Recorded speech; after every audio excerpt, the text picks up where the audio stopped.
विषय मराठी बालभारती. घटक बोलणारी नदी. पाठ व स्वाध्याय सविस्तर माहिती. प्रस्तावना. नदी आणि मानवाचे नाते. नदी ही मानवी संस्कृतीची पाळणाघर मानली जाते. जगातील सर्व मोठ्या संस्कृती नद्यांच्या काठीच विकसित झाल्या आहेत.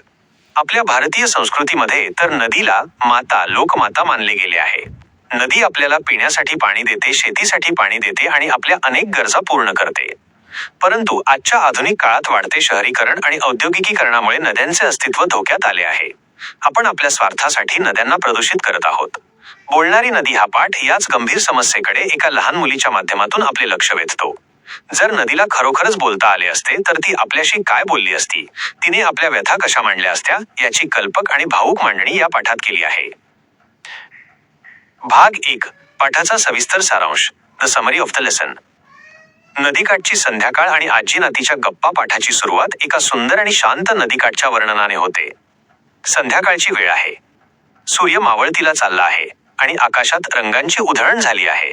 या नदीच्या घाटावर एक छोटीशी मुलगी, जी या पाठाची नायिका आहे, आणि तिची आजी बसली आहे. आजी तिला जुन्या गोष्टी सांगत आहे. नदीच्या पाण्याचा मंद झुळझुळ आवाज येत आहे, जो एखाद्या संगीतासारखा वाटतो. 2. मुलीची कल्पकता. नदी बोलते का? आजीच्या गोष्टी ऐकता ऐकता त्या मुलीच्या मनात एक वेगळाच विचार येतो. नदीचा तो झुळझुळ आवाज ऐकून तिला वाटते की नदी काहीतरी सांगण्याचा प्रयत्न करत आहे. ती आजीला विचारते, आजी, ही नदी आपल्याशी बोलतीये का ग? बघा ना, कसा आवाज येतोय, जणू काही ती मला हाका मारतीये. आजी हसते आणि तिला समजावते की अगं, तो पाण्याचा नैसर्गिक आवाज आहे. नदी कसं बोलणार? पण मुलीचे मन मानायला तयार नसते. तिची कल्पशक्ती जागृत होते. तिला वाटते की जर नदी बोलली असती तर तिने किती मजेशीर गोष्टी सांगितल्या असत्या. 3. नदीचा भूतकाळ. स्वच्छ आणि आनंदी रूप. मुलगी डोळे मिटून कल्पना करू लागते. तिला वाटते की नदी तिच्याशी बोलत आहे. नदी सांगते, मी खूप वर्षांपासून इथेच वाहत आहे. पूर्वी माझा जन्म पर्वतावर झाला, तेव्हा मी खूप लहान आणि स्वच्छ होते.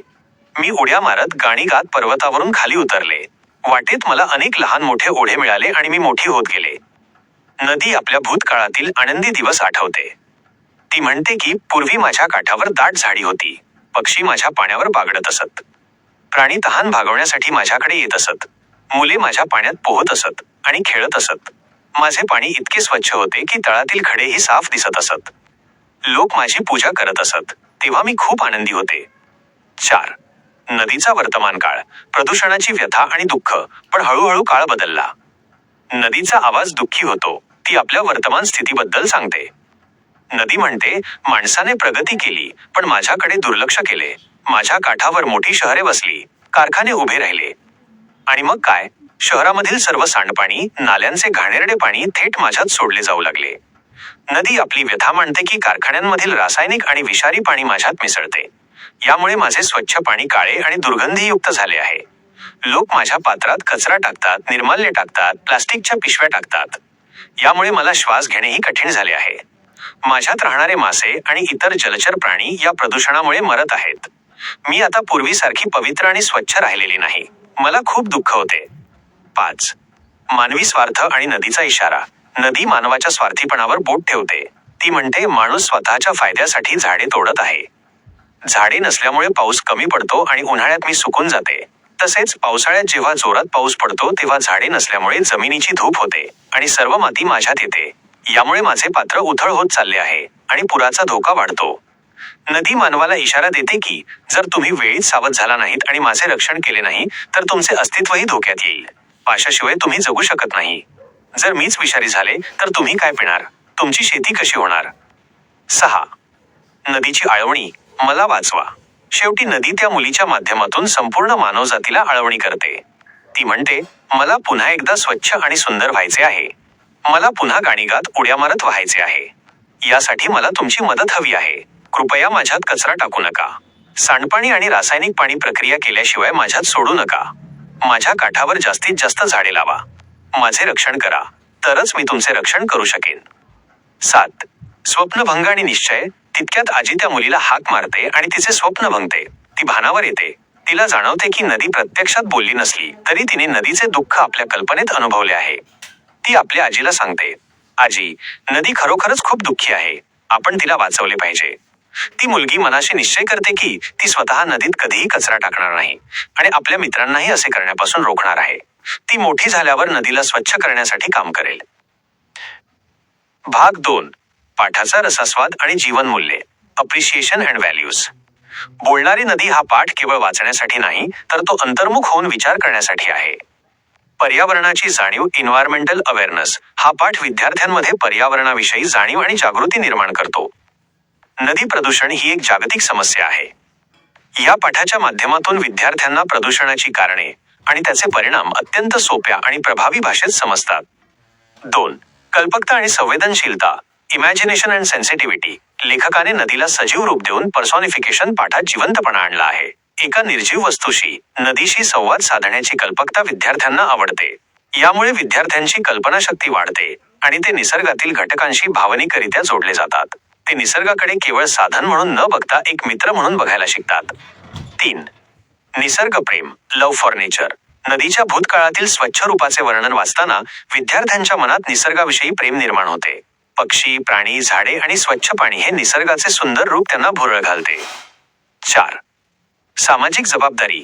Social responsibility. नदीने केलेली आळवणी, विनंती वाचताना विद्यार्थ्यांना आपल्या सामाजिक जबाबदारीची जाणीव होते. आपण समाजाचा आणि निसर्गाचा एक भाग आहोत, त्यामुळे निसर्गाचे रक्षण करणे हे आपले कर्तव्य आहे, हे मूल्य या पाठातून रुजवले जाते. 5. कृतज्ञता. ग्रॅटिट्यूड. नदी आपल्याला काय काय देते? पाणी, अन्न, जीवन याची जाणीव पाठातून होते. निसर्गाप्रती कृतज्ञ राहण्याची भावना विद्यार्थ्यांमध्ये निर्माण होते. भाग 3.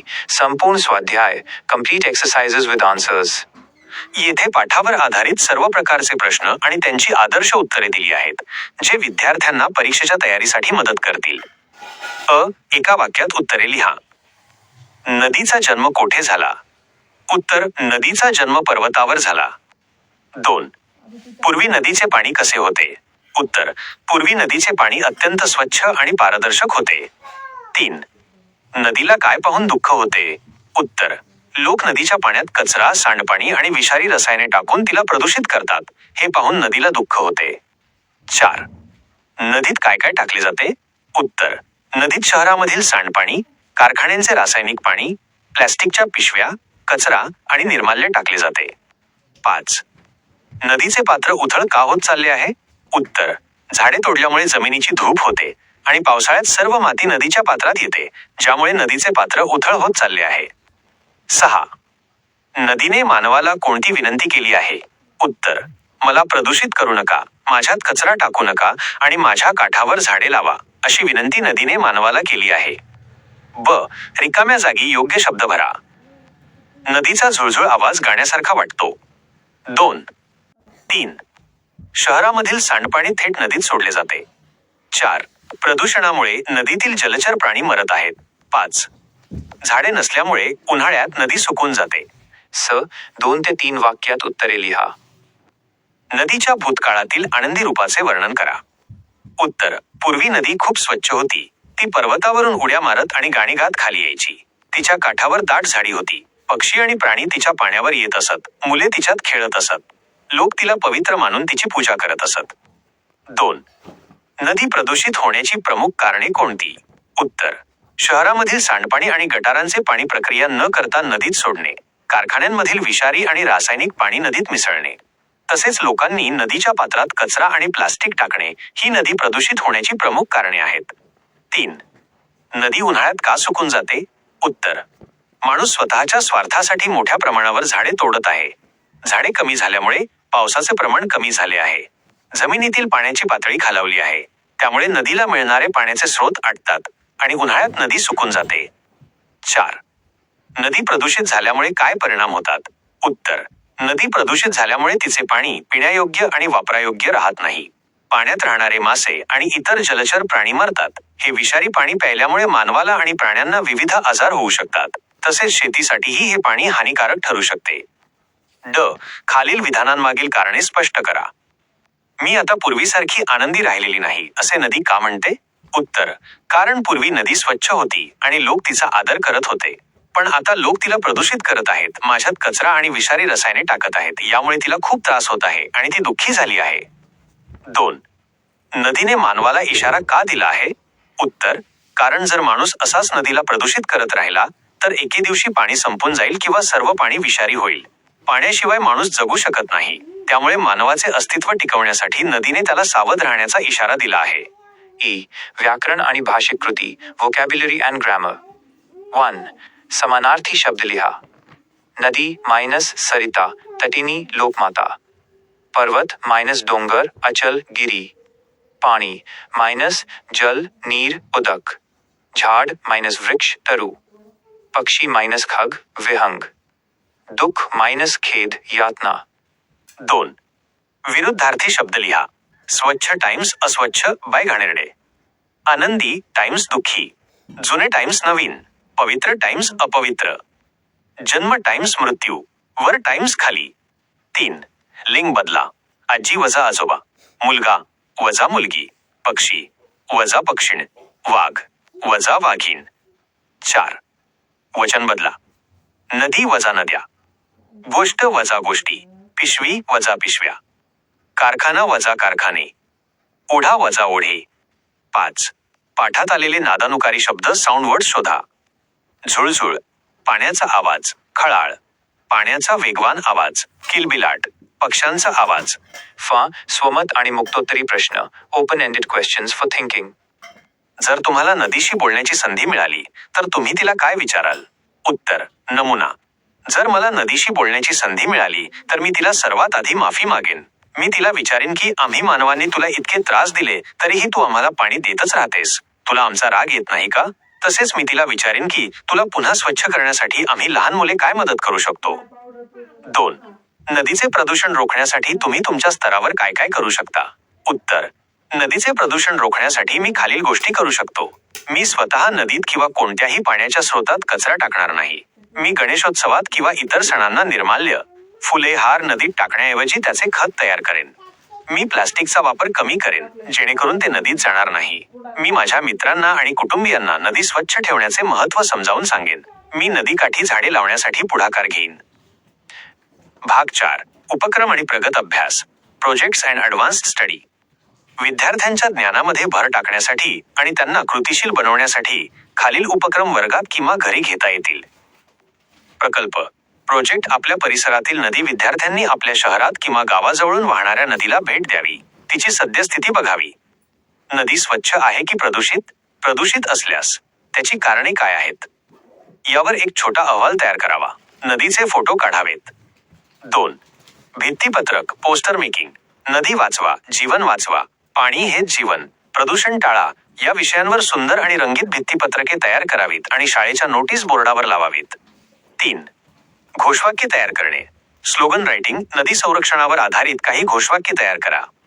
उदाहरणार्थ, नदी आहे स्वच्छ तर जीवन आहे मस्त. कचरा टाकू नका नदीत, टाका कचरा कुंडीत. नदी मातेची पुकार, माझे रक्षण करा यार. 4. संवाद लेखन. Dialogue writing. एक प्रदूषित नदी आणि एक स्वच्छ नदी यांच्यातील काल्पनिक संवाद लिहा. स्वच्छ नदी प्रदूषित नदीला काय सांगेल? 5. पथनाट्य. Street play. नदी प्रदूषणावर आधारित एक छोटे पथनाट्य तयार करून शाळेच्या संमेलनात किंवा गॅदरिंगमध्ये सादर करावे. यातून संपूर्ण शाळेला एक चांगला संदेश मिळेल. निष्कर्ष. बोलणारी नदी हा पाठ आपल्या शिक्षण व्यवस्थेतील एक अत्यंत महत्त्वाचा पाठ आहे. तो विद्यार्थ्यांना केवळ भाषा शिकवत नाही तर त्यांना निसर्गाचा आदर करायला, संवेदनशील बनायला आणि आपली जबाबदारी ओळखायला शिकवतो. नदी ही आपली जीवनवाहिनी आहे. तिला वाचवणे म्हणजे स्वतःला वाचवणे आहे. हा संदेश जर विद्यार्थ्यांच्या मनात बालपणीच रुजला तर भविष्यकाळात आपण एक स्वच्छ आणि सुंदर पर्यावरण निर्माण करू शकू. या सविस्तर माहितीमुळे विद्यार्थ्यांना पाठाचा आशय पूर्णपणे समजण्यास मदत होईल आणि स्वाध्यायातील प्रश्नांची उत्तरे देणे सोपे जाईल.